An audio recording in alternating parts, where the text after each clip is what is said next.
நாளைய நம்பிக்கை. இன்றைய செய்திகள். அனைவருக்கும் வணக்கம். இன்றைய தலைப்புச் செய்திகள்.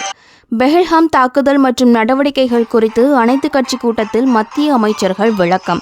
பாதுகாப்பு குறைபாடே தாக்குதலுக்கு காரணம் என்பதை மத்திய அரசு ஒப்புக்கொண்டதாக தகவல். இந்திய விமானங்கள் தங்கள் நாட்டு வான்பரப்பில் பறக்க தடை விதித்த பாகிஸ்தான். விமானங்களை மாற்றுப்பாதையில் இயக்கும் ஏர் இந்தியா நிறுவனம். கடும் எதிர்ப்பை மீறி இன்று உதகையில் தொடங்குகிறது துணைவேந்தர்கள் மாநாடு. ஆளுநர் கூட்டும் கூட்டத்தில் துணைவேந்தர்கள் பங்கேற்கக்கூடாது என மாணவர் இயக்கங்களின் கூட்டமைப்பு வலியுறுத்தல். பாகிஸ்தான் சூப்பர் லீக்கில் பணியாற்றும் இந்திய தொழில்நுட்ப கலைஞர்களை திருப்பி அனுப்ப முடிவு.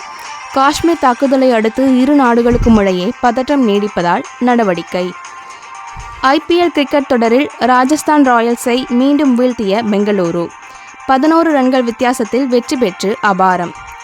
நன்றி. மீண்டும் வேறொரு செய்தியில் காண்போம்.